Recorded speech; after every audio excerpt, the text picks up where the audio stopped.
হিংসার কুফলে ছোট্ট একটা কথা, হযরতে মুসা আলাইহিস সালাতু ওয়াস সালামের সময় একটা ছোট্ট ঘটনা আমি বলে শেষ করবো। রাজি আছেন শুনতে? আরে শুনবেন নাকি বলেন না? শুনতে রাজি হলে বলবো, না হলে হুজুরদের কষ্ট দেব না। বলবো? মুসা নবী আলাইহিস সালাম ওনার সময় একজন বাদশা ছিলেন। বাদশা ভালোবাসতেন একজন আলেমকে, আল্লাহর ওলিকে ভালোবাসতেন। ভালোবাসতে বাসতে এত দূর চলে গেলেন, প্রতিদিন বাদশার দরবারে যখন বাদশা আলোচনা করতেন, বাদশার আগে প্রথমে ওই আল্লাহর ওলিকে কথা বলার সুযোগ দিয়ে দিতেন। আল্লাহর ওলি প্রথমে বলে নিতেন, সম্মানিত ভাইয়েরা, ও এলাকার মানুষেরা, খবরদার খবরদার, কাউকে হিংসা করো না, অহংকার করো না, লোভ করো না, মিথ্যার আশ্রয় নিও না, এগুলি শয়তানের গুণ। যার হিংসার আগুন তাকেই কিন্তু জ্বালিয়ে পুড়িয়ে মারে। সুবহানাল্লাহ বলেন। এই কথাটা বলে তিনি আস্তে করে নেমে যেতেন, বাদশা আলোচনা শুরু করে দিতেন। বাদশা এবার এত খুশি হলেন, আমার এই ওলি বান্দা যার চেহারার দিকে তাকালে গুনাহ মাফ হয়ে যায়, যার কাছে গেলে আমল শিখলে, নসিহত শিখলে 1 নয় 2 নয় 1000 রাকাত নামাজের সওয়াব পাওয়া যায়। যে আল্লাহর ওলিদের সোহবতে 1 মুহূর্ত থাকলে 100 বছরের বেরিয়া নামাজ রোজার সওয়াব পাওয়া যায়, এমন ওলিকে আমি ছাড়বো না। তাকে আমার বাদশাহের প্রথম লাইনকে আমার আগে আলোচনা করতে দেব। এই আলোচনা করতে দেওয়া হলো। আলোচনা করার সময় আল্লাহর বান্দা কি বলতেছেন শোনেন ভালো করে। আল্লাহ পাকের বান্দা এমন ভাবে মর্যাদা দিতে লাগলেন আল্লাহর ওলিকে যারা মর্যাদা দেয়, আল্লাহ পাক তাদেরকে মর্যাদাবান বানান। ওলিয়া কি মর্যাদা দিলে মর্যাদাবান হয় না? কিরকম মর্যাদাবান হয় ভালো করে বোঝেন। মর্যাদা দিতে গিয়া বাদশা অত্যন্ত মহিম, আল্লাহ পাকের পক্ষ থেকে অনেক দামি বাদশা হয়ে গেলেন। তার আন্ডারে বিশাল এরিয়ার কয়েকশো দেশের বিভিন্ন রাষ্ট্রের দায়িত্ব তার আন্ডারে চলে আসলো, বিভিন্ন দেশ তার আন্ডারে চলে আসলো। সব দেশে তিনি একটা করে শাসক, একটা করে রাজা, একটা করে আলাদা আলাদা একটা গভর্নর করে সব দেশ চালনা করলেন। একদিন হিংসার আগুনে জ্বলতে লাগলো মিস্টার উজির নাজির, বাদশার প্রথম সারির মানুষ। তিনি বলতে লাগলেন, সভাসদের সাথে প্রশ্ন করতে লাগলেন, এমন কি হলো বাদশার মাথা খারাপ হলো কেন? আমি হলাম তার পরের মানুষ, তারপরে আমার স্থান। বাদশা যদি ইন্তেকাল করেন, আমি এই রাজ্যের ভাবি, আমি এই রাজ্যের বাদশা হব। এত বড় দরজা আমার, অথচ আমার গুরুত্ব না দিয়া একজন মৌলবী মুন্সি ওলি মানুষ, একটা পীর সাহেব মানুষ, আলেম মানুষ, তাকে কেন দাম দিচ্ছে? এটা তো খারাপ হয়ে যাচ্ছে। ভিতরে হিংসার আগুনে জ্বলতে লাগলো। আমার নবীজি বলেন, ইয়াকুম আল হাসাদ ফাইনাল হাসাদা ইয়াকুলুল হাসানাতি কামা তাকুলুন নারুল হাতাব। সুবহানাল্লাহ জোরে বলেন না কেন? আমার নবীজি পাক সাল্লাল্লাহু আলাইহি ওয়াসাল্লাম বলেন, সাবধান, কারো উপরে হিংসা করো না। হিংসার আগুন কিন্তু যার আগুন তারই জ্বালায়। কেমন করে জ্বালায়? হিংসার আগুন এত কঠিন আগুন, একটা মানুষ যত নামাজ পড়ে, রোজা রাখে, হজ করে, যাকাত দেয়, সমস্ত আমলগুলিকে হিংসার আগুন এত কঠিন ভাবে পুড়ে ছাই করে দেয়, যেইভাবে কাঠ অথবা শুকনা লতা গুল্ম পাতাকে আগুন পুড়িয়ে ছাই করে দেয়, এর চাইতে কঠিন ভাবে একটা মানুষের জীবনের হিংসার আগুন তার জীবনের আমলগুলোকে ধ্বংস করে দেয়। নাউজুবিল্লাহ বলে। হিংসার আগুন বড় কঠিন। যার উপর হিংসা করবেন তার উপর আল্লাহর গয়বে মদদ নাজিল হবে, আর আপনার উপর লানত হবে। কথা বুঝতে পেরেছেন? এটা লানত। হিংসার আগুন দিয়ে কাউকে ছোট করা যায় না। তো হিংসা করতে গিয়ে উজির নাজির কি বুদ্ধি করলো, কি করা যায়, বাদশার থেকে তাকে কেমনে আলাদা করা যায়, বাদশার কাছে তার কেমনে, কিভাবে তাকে বাদশার কাছে এই ব্যক্তিটাকে কি করে শর্মিন্দায় ফেলানো যায়, এই জন্য সে চেষ্টা করলো।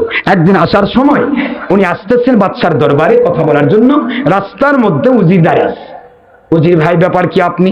বলে, আমি দাঁড়িয়ে আছি, বাদশা যেরকম আপনাকে ভালোবাসে আমি তার চেয়ে বেশি ভালোবাসি।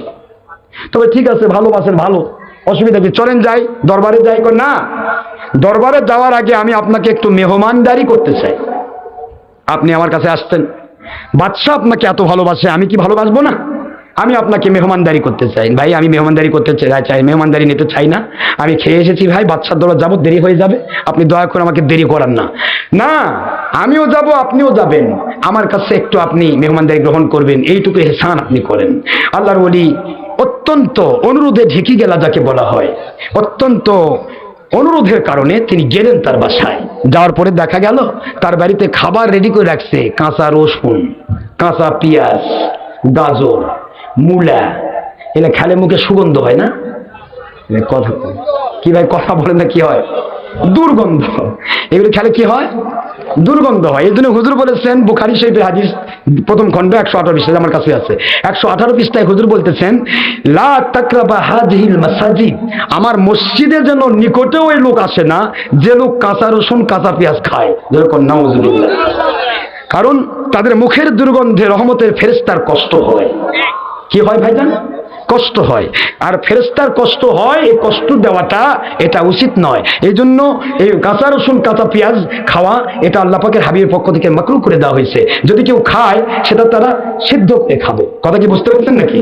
এখন প্রশ্ন হলো, মানুষের ভুল হবে বা খেয়ে সে মসজিদে গেল না, ঠিক আছে, কিন্তু এই লোকটা ওনাকে কাঁচা রসুন কাঁচা পেঁয়াজ খাওয়াচ্ছে, খাওয়াই দিয়ে চিন্তা করতেছে বাদশার দরবারে গিয়ে যখন কথা বলবে এর মুখের দুর্গন্ধ বাদশার নাকে লাগবে, পরের দিন থেকে ওনাকে ছাঁটাই করে দিবে। আল্লাহর ওয়ালির কাঁচা রসুন কাঁচা পেঁয়াজ দুর্গন্ধযুক্ত খাবার খাওয়ার পর মনের ভিতরে সন্দেহ পোষণ করছেন, বাদশার ডান পাশে আমি দাঁড়িয়ে থাকবো, আমার মুখের দুর্গন্ধ বাদশার নাকে যাবে, এটা আমি সহ্য করতে পারবো না। বরং বাদশা আমাকে বড় ভালোবাসেন, মহব্বত করেন, কি করব?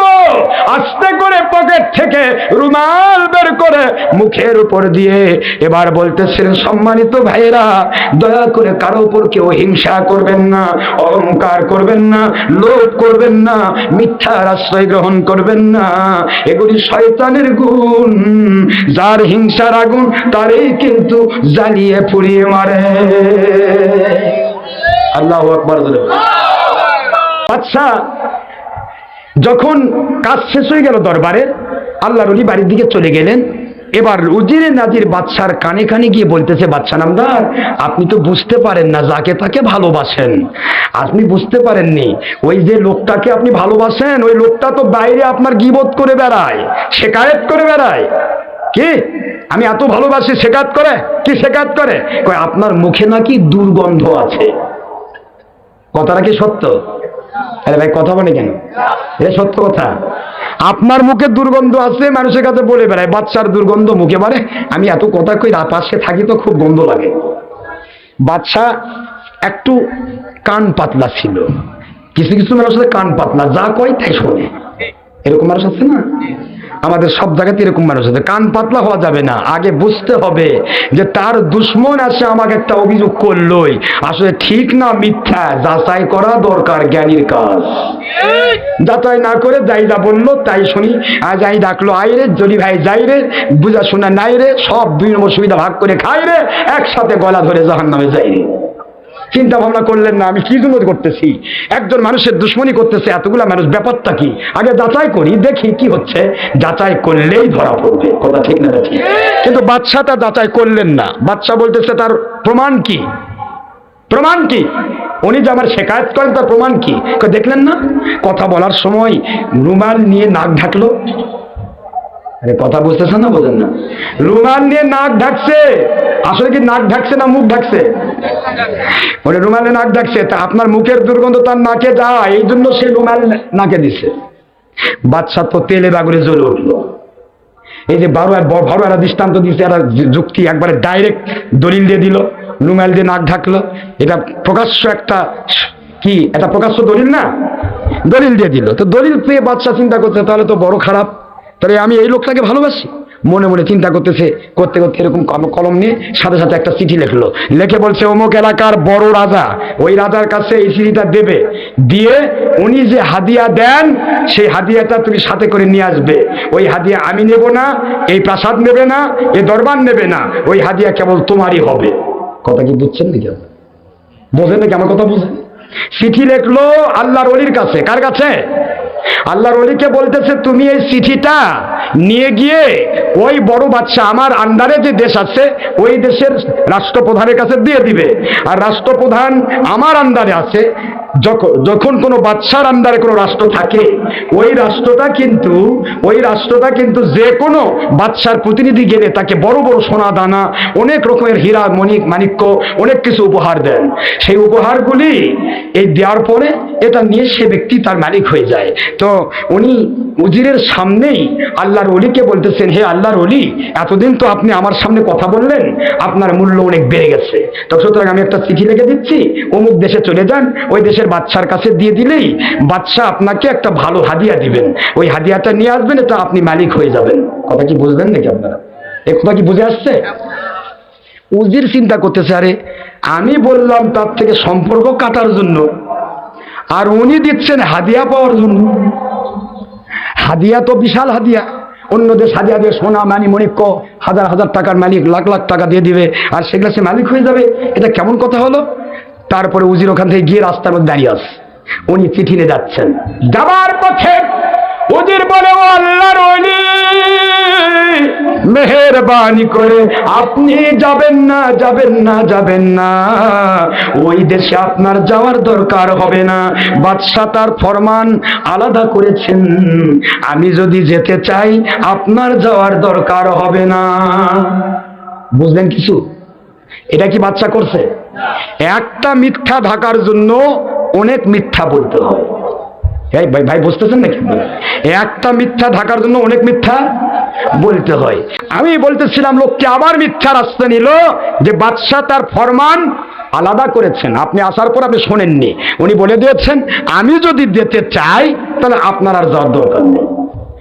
আল্লাহর ওলি বলছে, ভাই আমার ওলা সম্পদের দরকার নাই, টাকা পয়সা আমি চাই না, আমি আলেম মানুষ, ওই যা আমি বাদশার দয়ে পাই আল্লাহ পাকের দয়ে তাই চলে, আপনি যান ভাই। বাদশা যখন আপনাকে যেতে বলেছে আমার আর কি ব্যাপার, বাস তার হাতে দিয়ে দিল। দিয়ে দেওয়ার পরে পরের দিন দরবারে গিয়ে আবার বাদশার সামনে গিয়ে বলছে, ভাইরা আমার, কেউ কার উপর হিংসা করবেন না, অহংকার করবেন না, মিথ্যার আশ্রয় নেবেন না, লোভ করবেন না, এগুলি শয়তানের গুণ, খবরদার, কারণ হিংসার আগুন যার আগুন তাকেই জ্বালিয়ে মারে। এ কথা বলে বসে গেছে। বাদশা তো খালি ভিতরে গিয়ে ফুলতেছে। বাদশার আলোচনার পরে বাদশা বলতেছে, আচ্ছা আপনাকে আমি পাঠালাম এক দেশে চিঠি দিয়া, আপনি এসে আবার দরবারে আসছেন মানে? কই যে বাদশা কি বললেন, এটা না কথা উল্টাপাল্টা হয়ে গেল। উজিরে নাজির বললেন আপনি তাকে যেতে বলেছেন, তাহলে তাকে যদি যেতে বলেন আমার আর যাওয়ার দরকার কি? বাদশা কয়, এটা আবার কেমন হলো? আমি তো এরকম কোনো কথা উজিরকে বলিনি। কি বোঝা যাচ্ছে নাকি আপনাদের?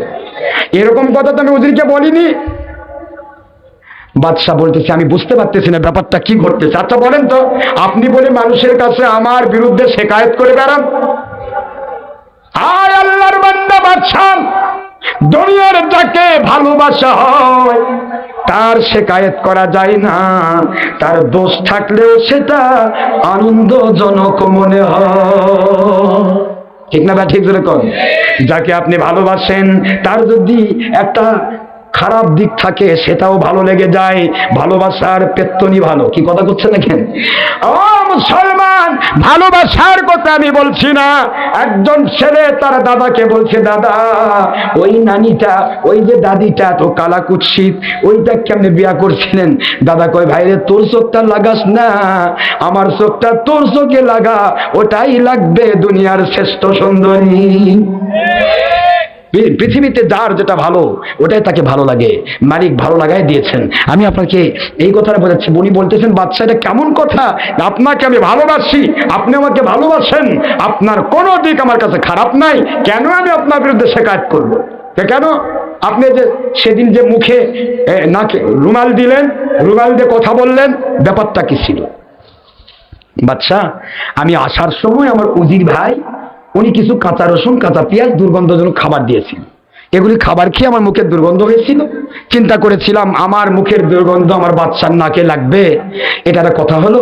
আমি বাদশাকে কষ্ট দিতে চাই না, এই জন্য ওই দিনের জন্য আমি রুমাল আমি মুখে দিয়ে কথা বলেছিলাম। বাদশা, যদি আপনার মুখের দুর্গন্ধ থেকে আমাকে বাঁচাতে চাইতাম তাহলে তো রুমাল মুখে দিতাম না, নাকে দিতাম।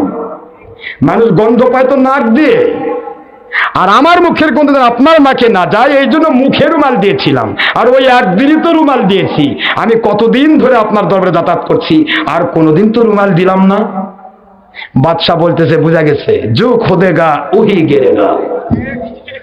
হুজুর এটা কেমন কথা? কয় উনি ঘুরে আসলে বুঝতে পারলেন। আল্লাহু আকবার বলবেন না? এ বেটা খাল খুঁড়েছে, ওই খালের মধ্যে পড়ছে। কি ব্যাপার বোঝা যাবে পরে, দেখা যাক। লোকটা চলে গেছে ওই গভর্নর, ওই দেশের সরকারের কাছে গিয়ে উৎপাত শুরু করেছে। তাড়াতাড়ি বড় গিফট দেবেন আপনি। বাদশাহ বলে দিয়েছে বড় রকমের হাদিয়া দিবে, আপনি দয়া করে বড় হাদিয়া দেন। আমি বাদশার উজির, আমার তো এদেশে আসা শোভা পায় না, অন্য মানুষ আসার কথা ছিল, কিন্তু আমি এসেছি, দয়া করে হাদিয়াটা দেন, আমি তাড়াতাড়ি বাড়ির যাই। তো ওই দেশের প্রধান বলতেছে, ভাইজান হাদিয়া তো ভালোই আছে, আপনি দয়া করে কাপড়গুলো খোলেন। চিন্তা করে কয় কি, আমি বলতেছি হাদিয়ার কথা, আপনি বলছেন কাপড় খোলার কথা, মানে কি বলতে যাচ্ছেন? বাদশার উজিরের সাথে দুর্ব্যবহার করে কি হয় তা জানেন?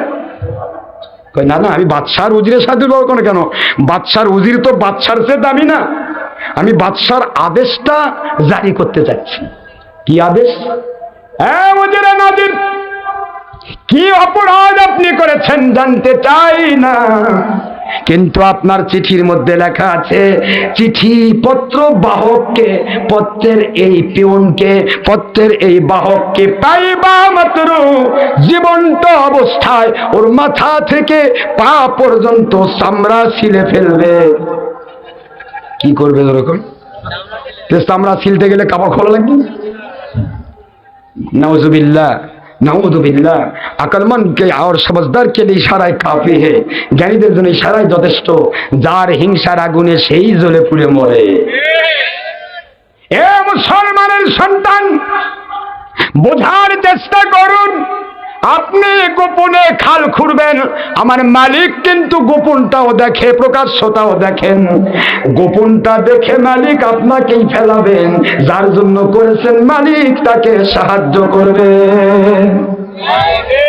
লোকটা বলতেছিল, হুজুর ও বাদশার পয়গাম প্রাপ্ত ও দেশের রাষ্ট্রপ্রধান, আপনার পায়ে হাত দিয়ে বলি, এই চিঠিটা তো আমার নয়, এইটা আরেকজন মানুষের ছিল, তাকে আমি দেখে নিয়ে আসতেছি। উনি বলছে, মাপ চাই, এর মধ্যে কারো নাম নাই, মাত্র বাহক। কি পত্র? বাহকের নাম আছে? আমার মালিক বলেন, তুই খুললি ওর জন্য, আমি ওই বাদশার মধ্যে নাম লেখারও সুযোগ দেইনি, খালি বাহক। তো বাহক তো আপনি নিয়ে এসেছেন, আপনারই চামড়া ছিলব। নাউজুবিল্লাহ। চামড়া ছিল হলো জীবন্ত মানুষের চামড়া ছিলে। বাদশার ফরমান জারি করে ওই দেশের রাষ্ট্রপ্রধান একটা বিশাল বড় একটা বস্তা আছে না, বস্তার মধ্যে বন্দি করে প্যাকেট করে চামড়া, জীবন্ত মানুষের চামড়া ছিললে কি আর বেঁচে থাকে? ওর জানটা ছটফট ছটফট ছটফট ছটফট করে মারা গেল। এই মারা যাওয়াটা চামড়া ছিল মানুষটা বাদশার দরবারে যখন পৌঁছানো হলো, বাদশাহ বললেন, জো খুদেগা ওহি গেরেগা। তুমি খাল খনন করেছিলে, মিথ্যার আশ্রয় নিয়েছো, লোভের বশবর্তী হয়েছো, হিংসার আশ্রয় নিয়েছো, তোমার হিংসার আগুন তোমাকে জ্বালিয়ে মারলো। কেন তুমি এত ছলচাতুরি করলে? ও আমার সোনার ভাইরা, সাধারণ মানুষের ভুল হতে পারে, মাথায় টুপি দিয়া হক্কানি আলিম দাবি করে, হক্কানি পীর দাবি করে, ছলচাতুরি করে, সত্যের দুশ্মনী করে মানুষের কাছে মিথ্যার আশ্রয় নেবেন না, হিংসার আশ্রয় নেবেন না, অহংকার করবেন না, লোভের বশবর্তী হবেন না। যার আগুন তাকেই জ্বালিয়ে পুড়িয়ে মারবে।